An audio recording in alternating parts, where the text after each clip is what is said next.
Beverly Hills has always been the perfect symbol of the American dream. Luxury cars cruising down well-maintained avenues, mansions that seem straight out of the movies, and an air of exclusivity enveloping one of the most coveted postcodes on the planet. It was common to hear residents say, almost with pride, "Crimes don't happen in Beverly Hills." But on the 20th of August 1989, that illusion shattered. On that fateful night, the police were called to one of the neighborhood's opulent residences and found a scene that was more of a nightmare than reality. José and Kitty Menendez were lifeless amidst a setting of horror that shocked even the most experienced officers. The floor, the walls, the carpet, everything was soaked in blood. The television, still on, cast a pale and incongruent glow over a room that reeked of violence and despair. The brutality of the murders defied any banal explanation. It did not appear to be the act of an impulsive burglar. This was something personal. The intensity of the violence suggested that the perpetrator was not a stranger, but someone who had walked through those doors before. Someone close. Ironically, it was the very person who called the police. Beverly Hills emergency? Yes, police. What's the problem? What's the problem? What's the problem? Someone killed my parents. Pardon me? Someone killed my parents. What? Who? Are they still there? Yes. The people... No. Were they shot? Hey, man, dude. Were they shot? Yes. They were shot? Yes. 102 North Elmer. What happened? We have units around. What happened? Who shot who? I don't hear anything. I just came home. You came home and found who shot? My mom and dad. You know if they're still in the house, the people that did the shooting. Get away from them. Okay, hang on. Who is the person that was shot? My mom and my dad. Your mom and dad? My mom and my dad. Okay, hold on a second.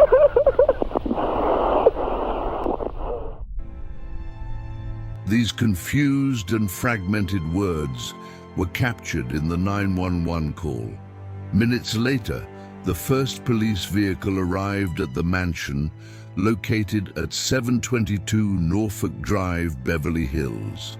There, officers found not only the bodies of José and Kitty Menendez, but also the couple's two sons, Erik and Lyle Menendez, aged 18 and 21. It was they who had made the emergency call.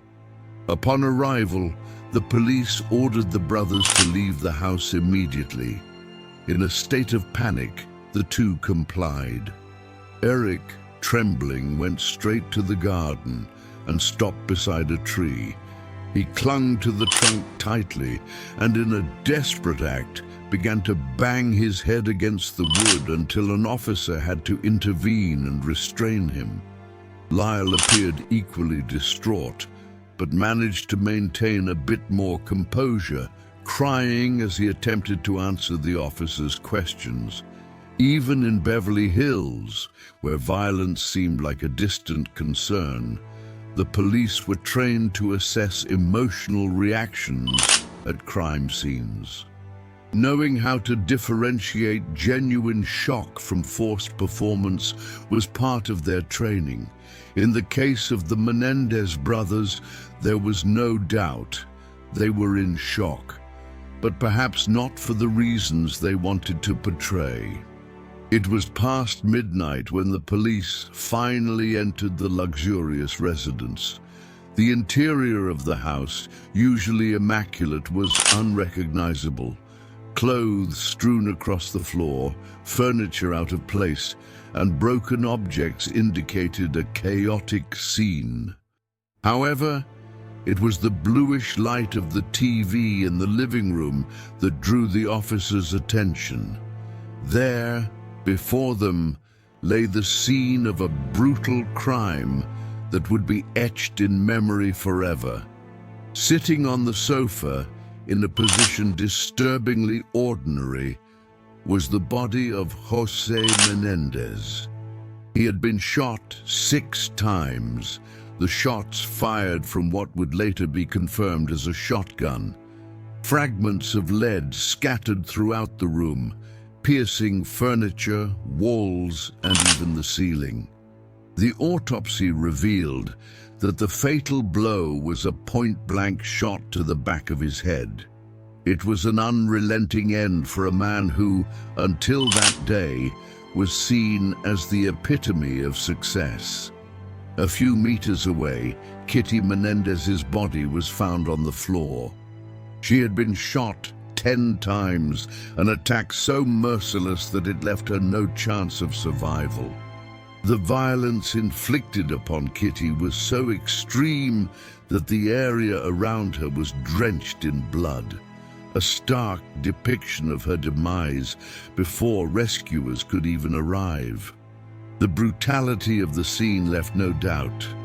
This was not a robbery gone wrong.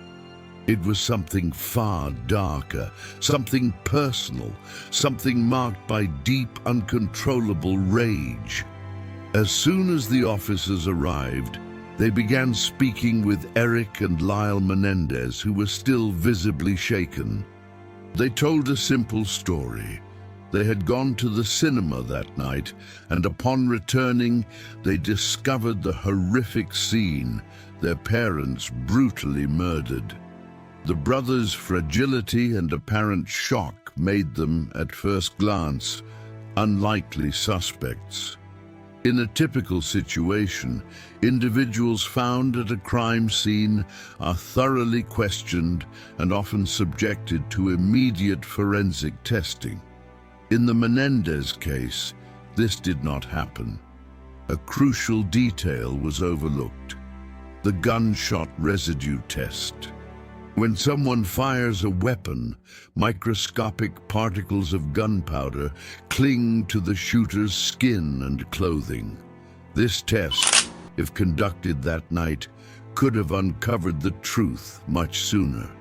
However, the emotional reactions of Erik and Lyle, tears, despair, and apparent mourning gestures, seemed so genuine that the police deemed the test unnecessary. This initial oversight had severe consequences. Without direct forensic evidence, the case faced delays of 7 years, during which the brothers continued with their lives. Over this period, pieces of the puzzle began to fall into place, and the story told that night started to be viewed in a new light. A light that cast doubt on Erik and Lyle's roles in their parents' massacre. When the officers arrived, they began speaking with Erik and Lyle Menendez, who were still visibly shaken.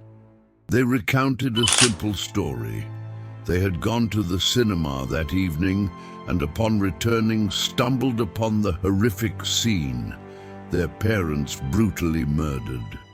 The brothers' fragility and apparent shock initially made them seem unlikely suspects. In a typical situation, individuals found at a crime scene are thoroughly questioned and often subjected to immediate forensic testing. In the Menendez case, this did not occur.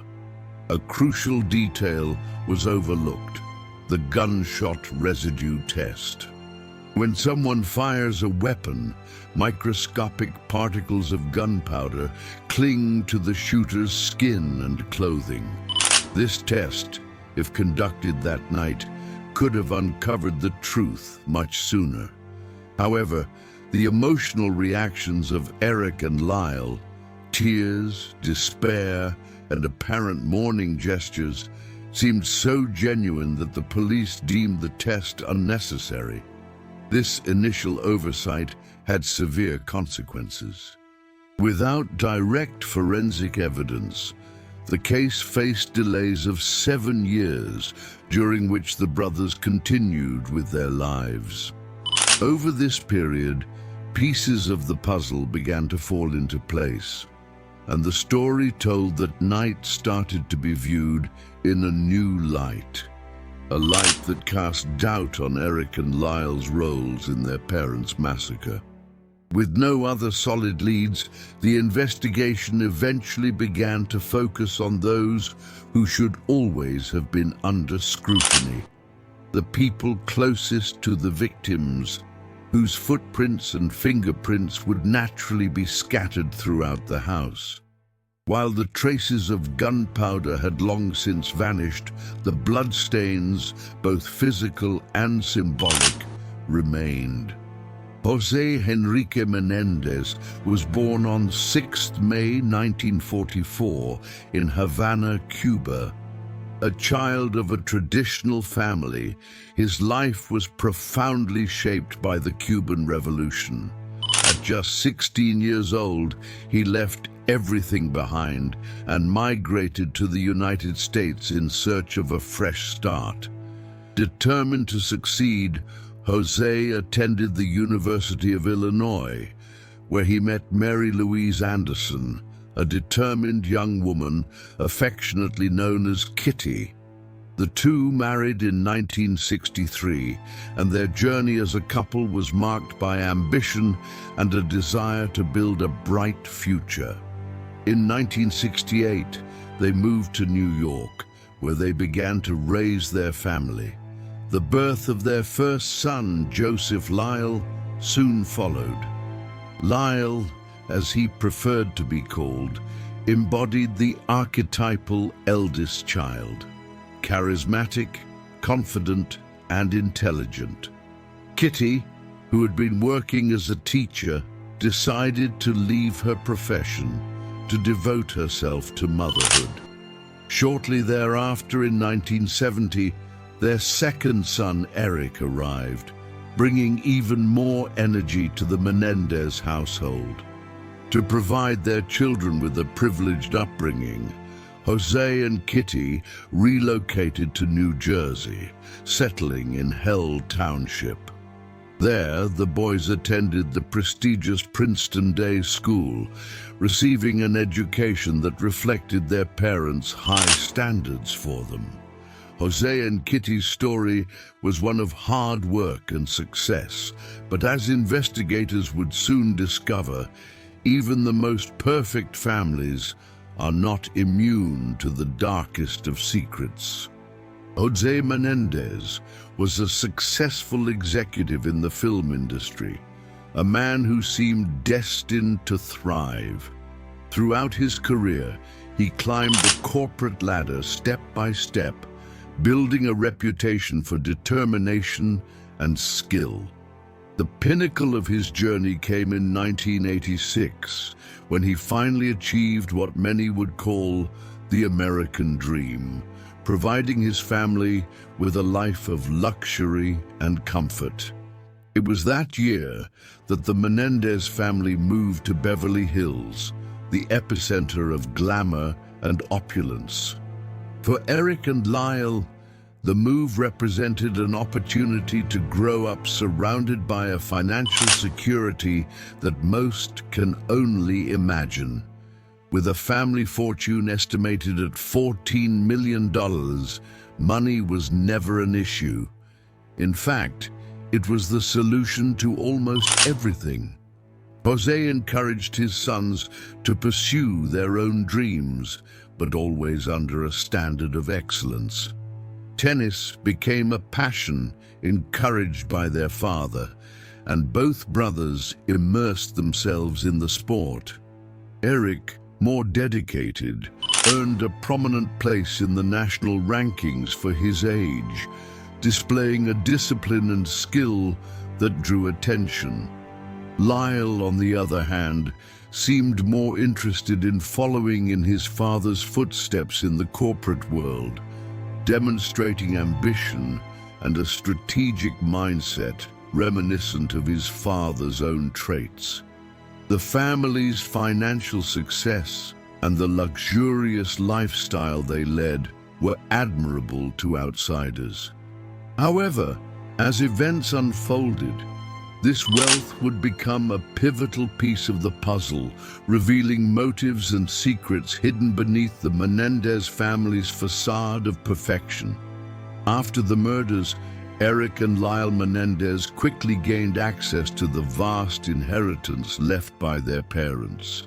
Yet instead of showing grief or introspection, the brothers plunged into a spiral of extravagant spending, justifying their actions as a form of emotional recovery. The family fortune began to dwindle within weeks as the young men acquired luxury items without hesitation. They bought new cars, including a Porsche, and completely revamped their wardrobes with designer clothes, watches, and perfumes. The excesses didn't stop there. The brothers invested in a restaurant and financed lifestyles more fitting for Hollywood stars than for newly orphaned sons. Erik hired a full-time tennis coach and competed in international tournaments, including events in Israel, while Lyle, increasingly paranoid, hired a personal security team. He claimed his father had numerous enemies in the entertainment industry and feared his own life might also be at risk. Their behavior raised eyebrows among investigators. Grief appeared to have been entirely forgotten, replaced by a relentless pursuit of luxury and distractions. However, it wasn't just the excessive spending that began to arouse suspicion. Gradually, the brothers' behavior and their handling of their parents' deaths began to point towards something far darker, a secret the police were increasingly determined to uncover. After the murders, Erik and Lyle Menendez made a surprising decision.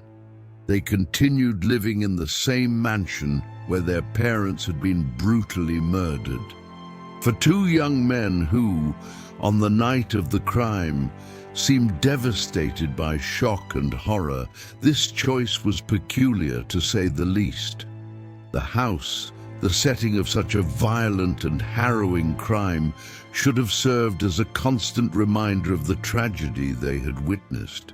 It is common in such situations for people to seek emotional and physical distance from the sight of violence, especially in the initial days and weeks. The decision to remain in the mansion, filled with memories and traces of the crime, raised doubts among those observing closely. It seemed inconsistent with the desperate reaction the brothers had initially displayed. For investigators, this behavior was more than strange. It was a detail that didn't fit. After all, how could two young men, so visibly shaken on the night of the crime, bear to live in the same place where their parents had lost their lives so brutally? This contradiction, along with other elements that emerged during the investigation, began to form a narrative that questioned the true relationship between the brothers and what had happened in that house. Eventually, Erik and Lyle Menendez left the Beverly Hills mansion, but their actions remained no less conspicuous. They continued traveling the world, frequenting expensive restaurants and indulging in luxuries. Even before being officially considered suspects by investigators, the brothers had already spent approximately $700,000 of their father's fortune. While this extravagant behavior raised eyebrows, it was not enough on its own to prove anything. However, things took a more intriguing turn when Erik, who had struggled emotionally in the past, decided to resume therapy sessions with psychotherapist Dr. Jerome Oziel. Dr. Oziel had treated Erik previously, but the two had lost contact over time. Now, following the murders, Erik sought support once more, convincing Lyle to join the sessions. The therapy sessions brought more than emotional support. In what should have been a safe and confidential setting, something unexpected began to emerge. Erik, anxious and seemingly overwhelmed, brought to those sessions more than mere confessions. He brought fragments of a truth the police were desperate to uncover. The relationship with Dr. Oziel quickly became a crucial point in the investigation, revealing that sometimes even the darkest secrets find their way to the surface.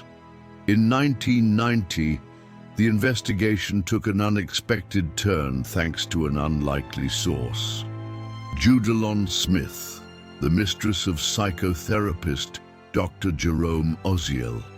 After a personal falling out with Jerome, Judalon decided to approach the police, bringing forward information that would completely alter the course of the case. Judalon told investigators that Jerome had confided something shocking to her. Erik and Lyle Menendez had confessed to him during therapy sessions that they were responsible for their parents' murders. Furthermore, she claimed that Jerome had recorded these confessions on tape, a detail that, if verified, could be the missing piece investigators needed to solidify the suspicions surrounding the brothers. This sudden revelation thrust the Menendez brothers directly into the spotlight of the investigation. With unrestricted access to the crime scene and a lavish lifestyle sustained by their inheritance, the brothers' motive began to take shape with greater clarity. The confession, captured on tape, was the element investigators needed to turn suspicions into a solid charge. However, Judalon's testimony also presented legal challenges. Could a recording made during therapy, protected by patient confidentiality, be used as evidence? The case was about to become even more complicated. Confidentiality between a patient and their psychotherapist is a cornerstone of medical practice, but like all rules, it has exceptions. When the information shared poses an imminent risk to third parties, society, or even the patient themselves, the duty to maintain confidentiality may be broken. It was precisely within this ethical and legal dilemma that Dr. Jerome Oziel found himself, dragged into chaos by the revelations of his mistress, Judalon Smith. Judalon not only informed the police of the confessions made by Erik and Lyle Menendez, but also alleged that Jerome had threatened her life. According to her, the psychotherapist had said that if he wished, he could tell the brothers she knew about the murders, implying that they wouldn't hesitate to kill her to keep their secret. During the hearing, Jerome reiterated that he feared for his own life, painting a picture of intimidation and danger. These accusations created a highly tense atmosphere, pushing the investigation to adopt a more aggressive stance against the Menendez brothers. Although the confession tapes became the central focus of interest, legal questions surrounding the admissibility of this evidence and the ethics of Jerome's actions loomed over the case like a shadow. For investigators, however, Judalon's testimony and the threats she described seemed to bolster a narrative in which the Menendez brothers not only had a clear motive, their family's fortune, but also displayed calculated and dangerous behavior. The case was about to escalate, And the fine line between medical confidentiality and justice was at the heart of this legal battle. On 8th of March 1990, Lyle Menendez was arrested near the Beverly Hills mansion, the same location where his parents' bodies had been discovered. A warrant for Erik's arrest had already been issued, but he was out of the country, participating in a tennis tournament in Israel. Upon his return on 20th of July 1993, Erik voluntarily surrendered to authorities at the airport. Both were formally charged with the murders of their parents, and the case moved to trial. The proceedings were complex from the outset. Although they were tried together, the brothers faced different jurisdictions, which introduced legal challenges and heightened future complications. If convicted, Erik and Lyle could face the death penalty, a possibility that intensified tensions both in the courtroom and in public opinion. The investigation, despite being limited in some aspects, managed to gather significant evidence, including the suspected murder weapon. With global media attention, the trial became a daily spectacle, broadcast live and scrutinized for every detail of the hearings. One of the most impactful moments was the testimony of Dr. Jerome Oziel, who stated that the brothers had confessed to the murders during therapy sessions. This revelation further inflamed public outrage and became a central point of the case. However, amidst the scandalous details, something essential was overlooked. Erik and Lyle's perception of their father, José Menendez. While friends and neighbors described him as a hard-working and devoted man who did everything to ensure his children's success, the brothers painted a very different picture. To many, José was a model of discipline and vision. He believed in providing a comfortable life for his family, but imposed strict boundaries, controlling his sons' access to money to teach them to multiply the family fortune rather than squander it. On the other hand, Erik and Lyle portrayed a distant, authoritarian, and according to them, abusive father. This contrasting perspective formed the foundation of the brothers' defense, claiming that the murders were not driven by greed, but by despair and the trauma of a life marked by abuse.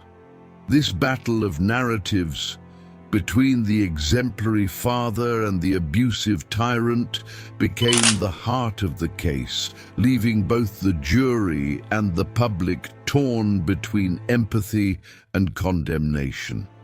During the trial, an unexpected twist emerged with the revelation of a recording made in Dr. Jerome Oziel's office, in which Erik and Lyle Menendez alleged that they were victims of psychological abuse and, according to them, also physical and sexual abuse perpetrated by their father, José Menendez. They argued that these deep traumas drove them to commit the homicides, claiming they lived in a constant state of fear and oppression. However, this account starkly contradicted another statement made by Erik. On a prior occasion, he had described his father as a great man, someone whose story deserved to be immortalized in a book. This duality in their narrative, between the abusive father and the grand figure inspiring admiration, raised serious doubts about the brothers' motivations. How could these vastly different depictions be reconciled? After all, to shoot a father 6 times, to witness their mother's remains strewn across the floor, and yet speak of José as someone worthy of homage seemed more than contradictory. It appeared to be an attempt to manipulate the narrative in their favor. This inconsistency became a crucial point in the trial. For the prosecution, it was evidence that the brothers were trying to justify the unjustifiable. A calculated crime motivated by the desire to control the family fortune, masked by claims of trauma. For the defense, however, this confusion might reflect the emotional complexity of growing up in an abusive environment where admiration and fear coexist in conflict. With the possibility of the death penalty hanging over them, Erik's words about his father became more than just a contradiction. They served as a reminder that, in court, the trial was not only about the crime itself, but also about the credibility of the stories told by the Menendez brothers, a credibility that unraveled with each new contradiction. The recording made in Dr. Jerome Oziel's office provides a disturbing glimpse into the thoughts and motivations of Erik and Lyle Menendez. In the recorded words, the brothers admit their responsibility for the murders of their parents, but emphasize that they had refrained from committing the crime earlier because of their mother, Kitty Menendez. This revelation raises even more complex questions about their motives. According to what was disclosed in the recording, José Menendez was involved in an extramarital affair, a fact that had deeply shaken Kitty. She had discovered the affair, perhaps even others, and according to the brothers, this was the trigger for a desperate decision that she no longer wanted to live. There is mention of a farewell letter that Kitty supposedly wrote, a detail that appears to have contributed to the brothers' emotional collapse. However, the justification presented by the Menendez brothers for their mother's murder does not align with common emotional logic. If, as they claim, they loved their mother so much that she was the only barrier preventing them from killing their father earlier, one would expect them to have tried to help her through her crisis, perhaps encouraging her to seek support or therapy. Accepting her declaration that she no longer wanted to live and then killing her with 10 gunshots seems a profoundly contradictory act. This reasoning highlights a troubling emotional disconnection and raises doubts about the narrative the brothers presented. The excessive violence employed in Kitty's murder, 10 gunshots that left no chance of survival, contradicts the idea of an act of compassion or relief. Instead, it points to a darker motive, possibly linked to a desire to sever all ties with the past and secure the family inheritance.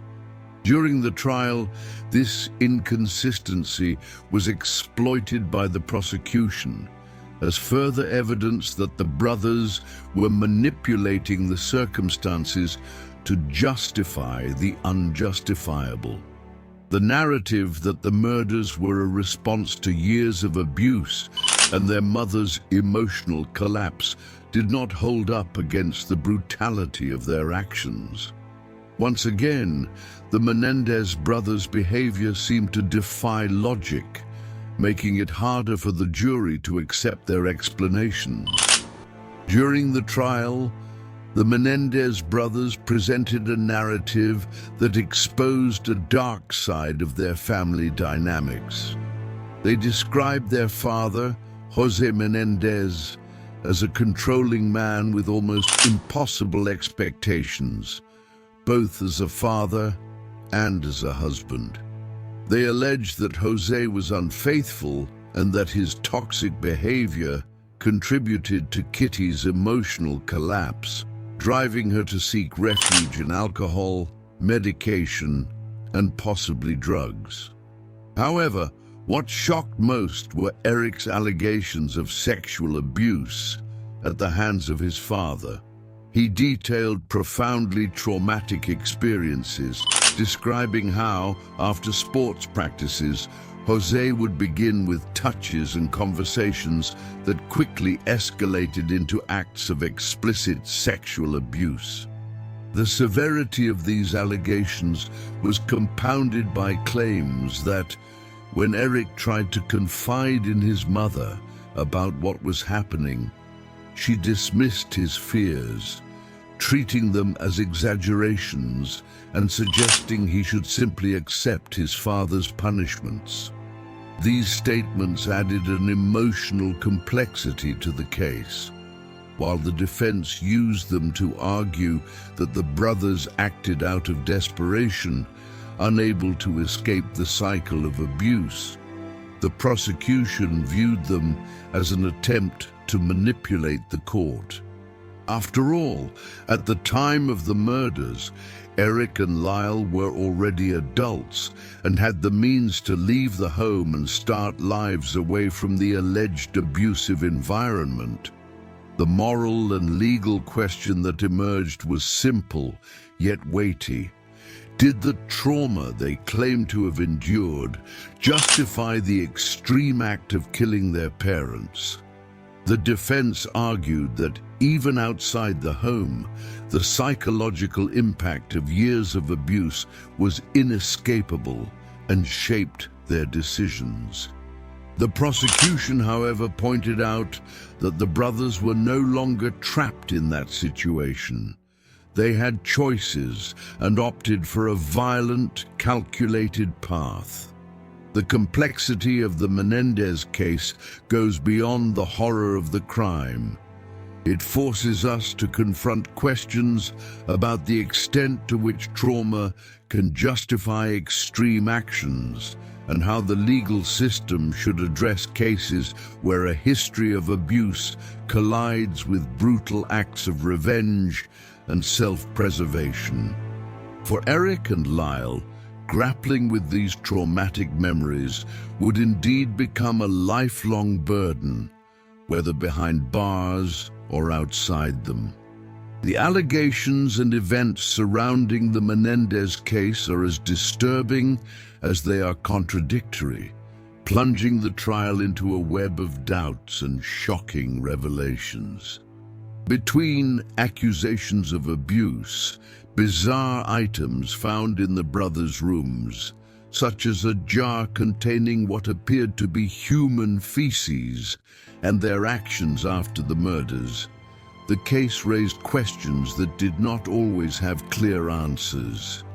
According to Erik and Lyle, their overwhelming fear stemmed from an explicit death threat made by José after Lyle confronted him about the abuse.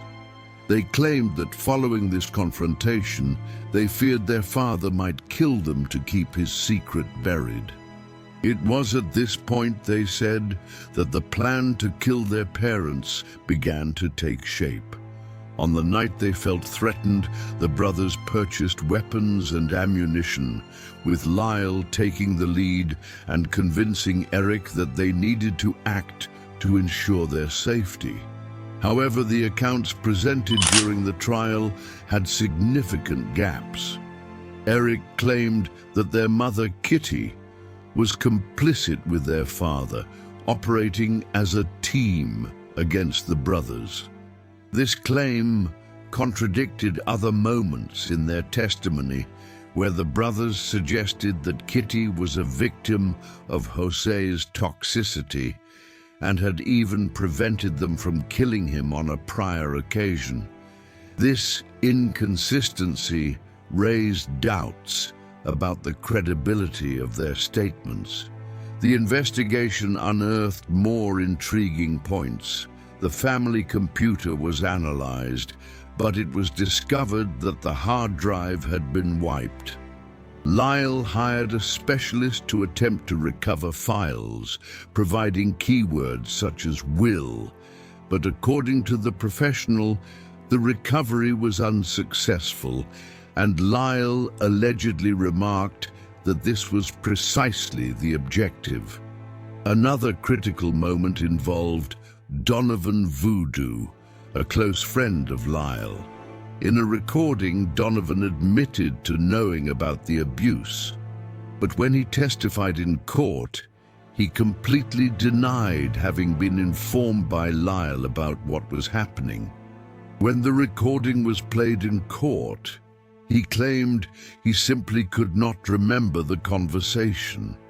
The defense struggled to maintain that the murders were an act of self-defense, driven by years of accumulated trauma and fear.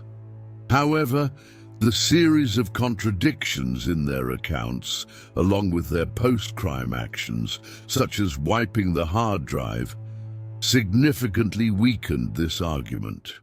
The inconsistency in the brothers' words and actions, combined with the lack of concrete evidence fully corroborating their claims of abuse, made it more difficult for the jury to accept the defense's narrative. While the prosecution insisted that the motive was financial and the murders premeditated, the defense continued to point to the dysfunctional family history as a possible explanation for what had occurred. However, the inconsistencies presented throughout the case left one lingering question. To what extent was the truth being told? And who were the real victims in this story? The trial of the Menendez brothers was marked by twists and turns and a lengthy process that kept public attention divided.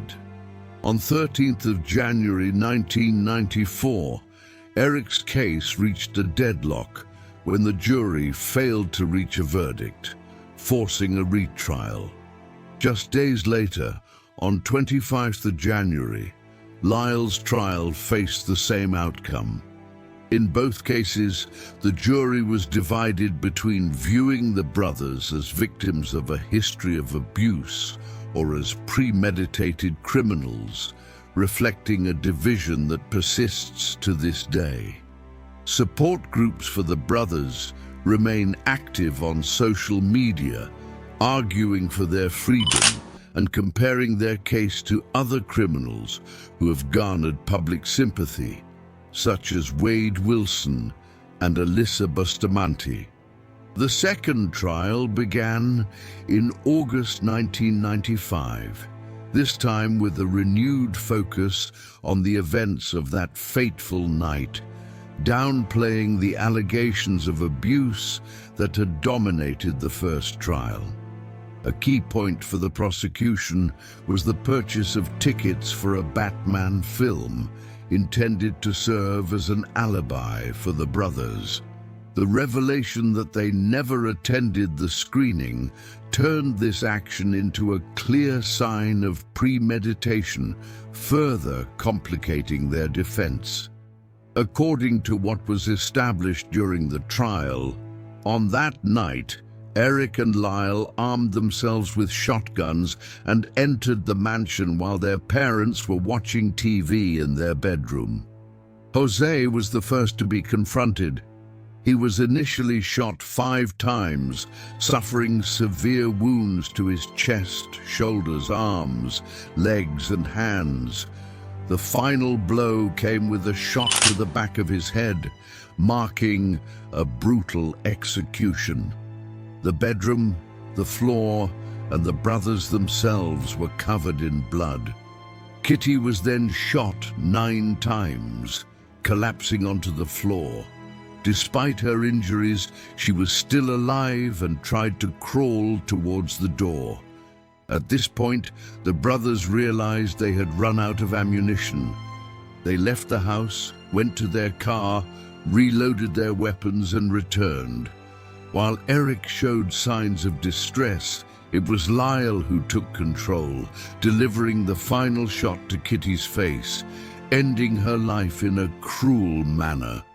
After the crime, the brothers cleaned the blood off themselves, changed clothes, and called the police. However, gunshot residue remained on their hands, and crucial evidence, the weapons, blood-stained clothes, and spent cartridges, remained in the car parked on the property. Strangely, the vehicle was not searched that night, which could have led to the brothers' immediate arrest.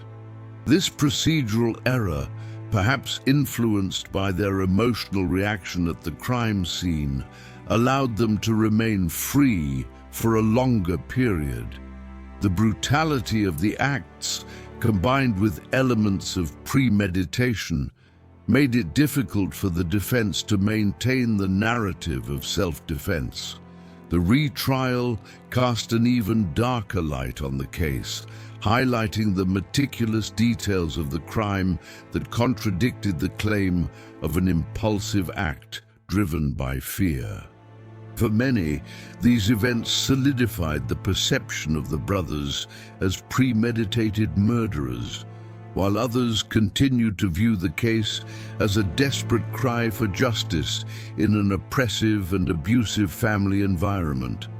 The story of the Menendez brothers, marked by the brutality of the crimes and the allegations of abuse surrounding the case, continues to divide opinions even decades later. On 20th of March 1996, Erik and Lyle Menendez were convicted of first-degree murder and conspiracy to commit murder, receiving sentences of life imprisonment without the possibility of parole. However, the case, filled with complexities and new allegations, continues to be revisited by both supporters and detractors. 3 decades after the trial, Cliff Gardner, the brothers' defense lawyer, introduced a new piece to the puzzle. A letter purportedly written by Erik in December 1988, almost a year before the murders. Addressed to his cousin, the letter contains disturbing phrases such as, "It's still happening," and "I stay awake at night wondering if he'll come into the room," suggesting that the abuse alleged by the brothers was ongoing. Gardner argues that this letter corroborates the claims of abuse that, in his view, should have mitigated the severity of the charges against Erik and Lyle. Another element presented by the defense was the testimony of Roy Rosello, a former member of the musical group Menudo, who accused José Menendez of sexually abusing him when he was just 14 years old. Rosello claimed he had been drugged and abused by José, detailing events that reinforced the image of a man capable of heinous acts. Using these arguments, Gardner is seeking a new trial for the brothers, not necessarily aiming for acquittal, but for a reduction of the charges to manslaughter, which could potentially result in parole. While in prison, Erik and Lyle maintained a notable presence. Initially, they were separated and sent to different penitentiaries, but continued to communicate through letters until they were reunited in the same facility, the Richard J. Donovan Correctional Facility in California. During their time in incarceration, both brothers formed relationships that drew media attention. Lyle married twice, first to Anna Erickson in 1999, though the relationship ended in 2001 after Anna discovered he had been in contact with other women. In 2003, he married again, this time to Rebecca Sneed, a lawyer. Erik, on the other hand, married Tammy Sackerman in 1999, who later published a book in 2005 detailing her marriage to the Menendez brother. Today, Joseph Lyle Menendez, aged 56, and Erik Galen Menendez, aged 53, continue to serve their life sentences without the possibility of parole. Despite ongoing efforts by the defense and a growing public movement advocating for their release, the brothers remain behind bars. Meanwhile, the debate surrounding their culpability, the allegations of abuse, and the fairness of their sentences continues to captivate and divide public opinion, keeping alive one of the most controversial criminal stories in American history.